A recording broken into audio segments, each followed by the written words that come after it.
Saksi dari peristiwa ini mengatakan bahawa dia pergi ke hulu ke hilir dengan berdebat dengan Rasulullah sallallahu alaihi wasallam dan dia sebenarnya semakin kecewa dengan Rasulullah sallallahu alaihi wasallam.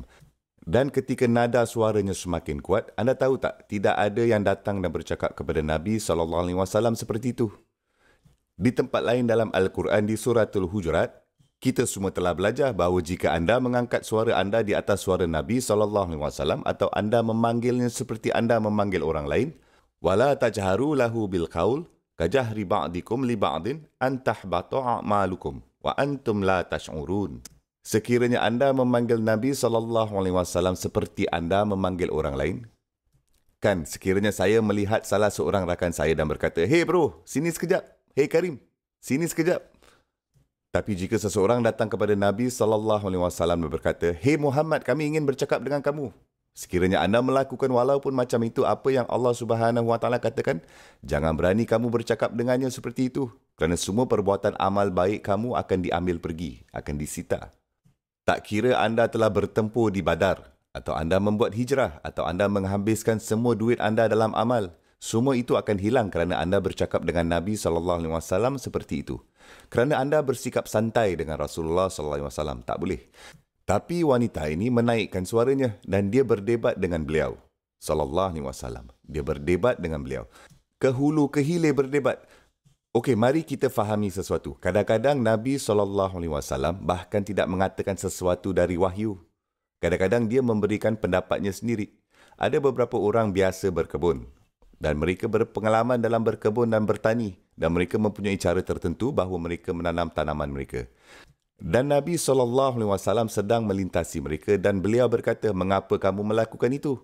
Mereka berkata, "Ya Rasulullah, ini adalah bagaimana kita menanam tanaman." Beliau berkata, "Itu tak masuk akal bagi saya." Dan beliau hanya seperti mengkritiknya sikit. Tetapi beliau bukan tukang kebun dan beliau bukan petani. Beliau hanya mengatakannya saja. Dan mereka berhenti menanam tanaman mereka dengan cara mereka sendiri.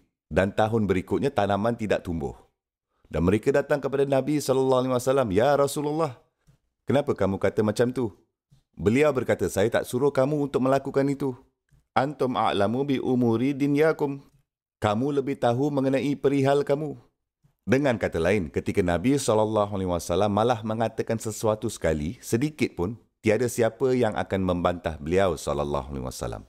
Mereka hanya melakukannya, walaupun beliau tidak menyuruh mereka melakukannya.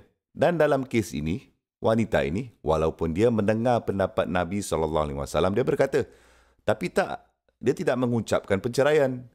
Saya tidak fahamlah jawapan ini. Ketika Nabi SAW tidak mempunyai jawapan yang dia mahukan, dan dia cuba menjelaskan kepada beliau, "Kami mempunyai anak." Dan kemudian dia mengatakan bahawa sekiranya saya meninggalkan anak-anak ini bersama suami saya, mereka akan mati. Dia tidak tahu menjaga anak-anak. Dia sangat teruk, tak reti melayan anak-anak. Dia teruk dengan saya. Tapi dia juga teruk untuk anak-anak. Dia tidak dapat menjaga mereka. Dan jika saya tidak dapat bersamanya lagi, dan anak-anak ini ada di rumah, anak-anak ini lebih baik mati. Dan kemudian dia berkata, tetapi jika saya menjaga anak-anak dengan saya pula, mereka akan mati kelaparan. Saya tidak mempunyai kemampuan kaedah untuk menyediakan mereka. Kami tidak boleh memecahkan keluarga ini. Inilah masalah yang dia kemukakan kepada Nabi SAW.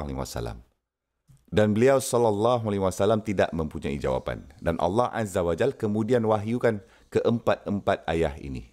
Kerana ada beberapa perkara di sini yang harus kita bawa selama-lamanya bersama kita. Seperti Allah Azza wa Jal memutuskan bahawa kisah ini harus menjadi sebahagian daripada apa yang kita baca sehingga hari penghakiman sebagai satu hikmah.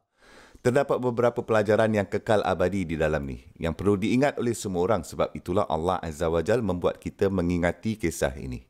Subhanallah.